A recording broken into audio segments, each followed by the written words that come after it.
Magandang araw ng Sabado, mga classmate. Good morning sa inyong lahat.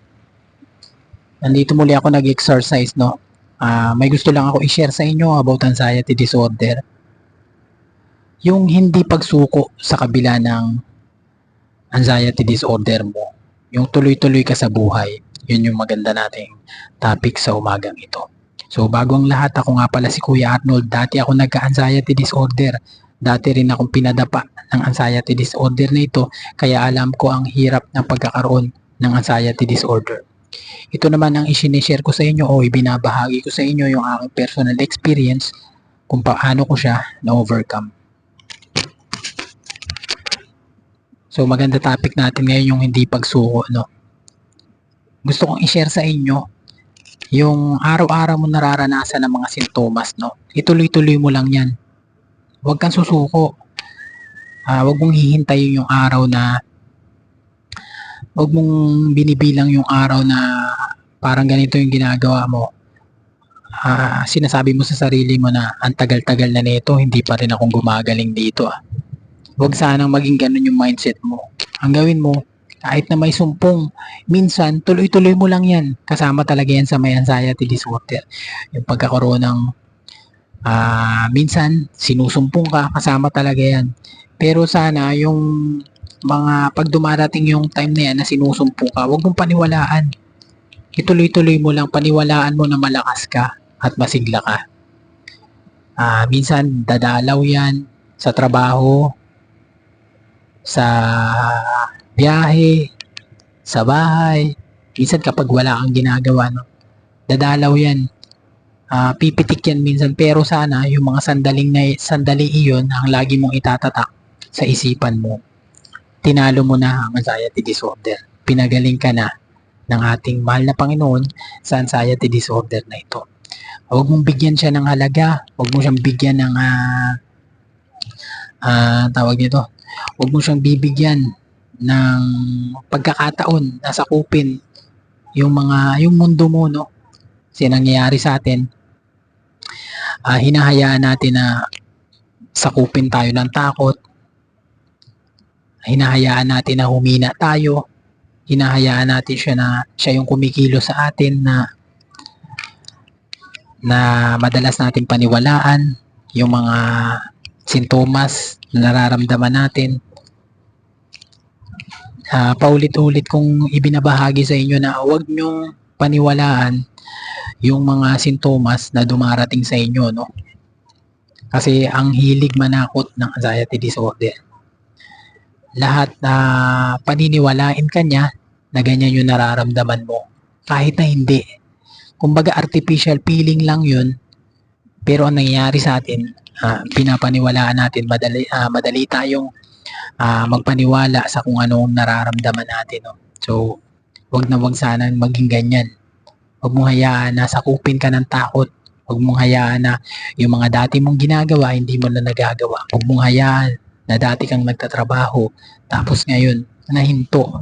Dahil sa takot mo sa mga sintomas, sa takot mo na baka mawala ka na sa mundo, no? So, hindi, no? Kasi, kung mawawala ka na sa mundo, dati pa, no, kinuha ka na.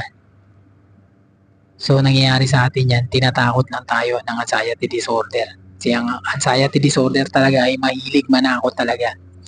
Paulit-ulit nating ibinabahagi sa ating mga video ng anxiety disorder, yung mga sintomas niya ay pananakot lamang sa atin, no? So, sana maging aware tayo. Minsan talaga, tawag nito, dumaan din talaga ako sa time na naisabi ko sa sarili ko, hindi maalis-alis to, naiinis na ako. Talagang naiinis na ako kasi madalas niya na lang akong takutin. Hanggat sa na-realize ko na lang na isang araw na hindi ko kailangan matakot. Minsan hinahamon ko siya.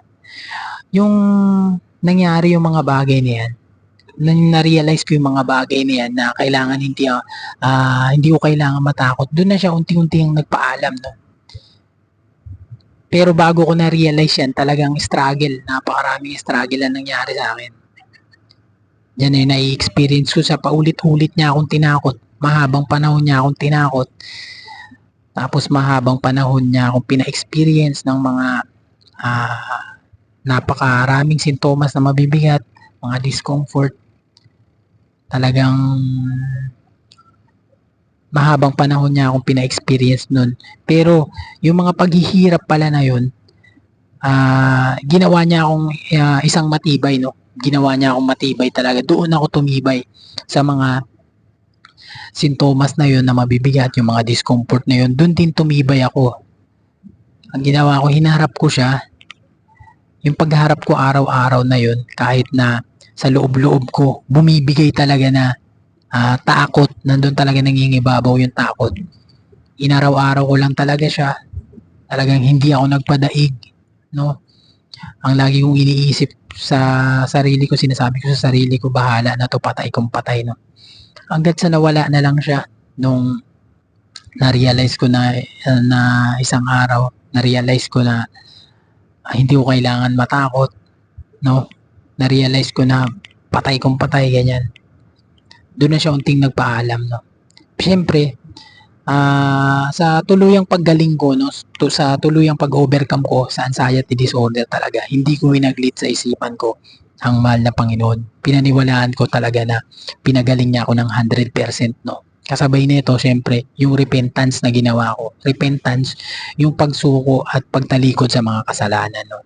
Yan, kasabay yan sa paggaling mo sa yung anxiety disorder. Talagang tuluyan mo ng kalimutan, no? Tuluyan mo ng isuko ang lahat-lahat sa ating mahal na Panginoon sa tuluyang pag-recover sa anxiety disorder. Repentance, napaka-importante talaga ng repentance. Talagang kailangan mo isuko ang lahat-lahat. Ang sa ganun, makamtan mo yung 100% na paglaya sa anxiety disorder. No? So, yun lang. Tuloy-tuloy mo lang. Huwag kang susuko sa lahat ng mga sintomas, sa lahat ng mga discomfort. Tuloy-tuloy mo lang. Huwag mong hihintayin yung mga araw na sasabihin mo sa sarili mo na ang tagal-tagal na ito, bakit hindi pa ako gumagaling, no? Isa lang dahilan yan. Hindi mo tuluyan isinusuko ang lahat-lahat sa mahal na Panginoon. Hindi mo tuluyan tinatalikuran ang mga kasalanan mo. Patuloy ka sa paggawa ng mga kasalanan mo. At higit sa lahat, syempre, hindi mo pinapatunayan yung seriousness mo sa mahal na Panginoon. No? Yung magkakaroon ka ng time sa Kanya,